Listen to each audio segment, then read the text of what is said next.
36 বছর পরে প্রবাস থেকে ফিরলাম। আরে বাহ, আলিশান বাড়ি বানিয়েছে আমার টাকায়। বাহ বাহ বাহ বাহ বাহ, আল্লাহর কাছে অনেক শুকরিয়া। আমি বিদেশ থেকে লক্ষ লক্ষ টাকা ইনকাম করে ছেলেদের কাছে যেটা পাঠিয়েছি, আমার ছেলেপেলেরা একটা টাকাও নষ্ট করেনি। কি সুন্দর বাড়ি দিয়েছে। বাবা আরিফ, বাবা আরিফ এদিকে এসো। চলো চলো। আরে বাবা তুমি? হ্যাঁ হ্যাঁ বাবা, এই যে 36 বছর বিদেশ করলাম তো বয়সটা অনেক হয়ে গেছে, সব কাজ করতে পারি না বাবা। এই জন্য আমার কফিল আমারে বললো যে না আর কাজে আপনাদের রাখবো না, এই কথা বলে আমাকে টিকিট কাটায় দিয়ে বললো আপনি দেশে চলে যান। কি বাবা, আপনি কি করছেন? আপনি অসুস্থ দেখে বাংলাদেশে চলে আসেন, কিন্তু আমি তো দেখতে পাচ্ছি আপনি একদম সুস্থ। আরে বৌমা, তোমাদের বুঝাইতে পারলাম না। আমি যখন 36 বছর এই প্রবাস কাটাইলাম, আমার ইচ্ছা ছিল যে সারাটা জীবন যদি আমি প্রবাসে কাটাইয়ে দিয়ে টাকা পয়সা ইনকাম করে যদি তোমাকেও দিতে পারতাম না, আমি আরো বেশি শান্তি পাইতাম।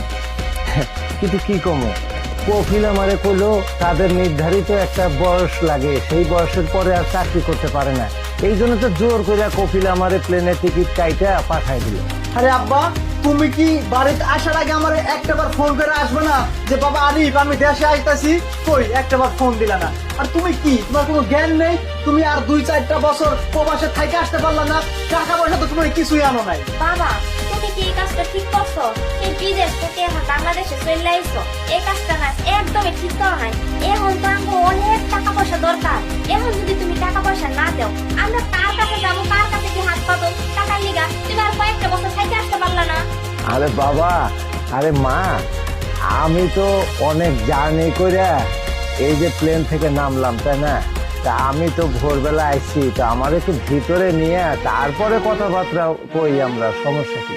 বাবা, তুমি এটা কি কইলা যে তোমার ঘরের মধ্যে লয়ে যাবো? শোনো, তোমার একটা কথা কই, ওই যে আমার যে একটা রুম দিছ না, ওই রুমে কিন্তু আর কোনো জায়গা নাই। তুমি তো জানো ওই রুমের মধ্যে আমি আর তোমার জামাই থাকি, আর তোমার জামাই তো এখন বাইরে গেছে। শোনো, আমি না কোনো রুম টুমে তোমার জায়গা দিতে পারো না। হ্যাঁ, আমারও তো রুম টুম কোনোটা ফাঁকা নাই। আর একটা রুম ফাঁকা আছে, আমার শ্বশুর শাশুড়ি আইলে আমি কই থাকতে দেবো?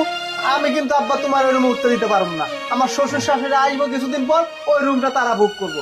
তুমি এখন দাও কি করবা? আর বাবা, তাছাড়া আপনি যদি আর কিছুদিন বিদেশ থাকতেন, টাকা পয়সা দিতেন, তাহলে যে একতলা করছি তার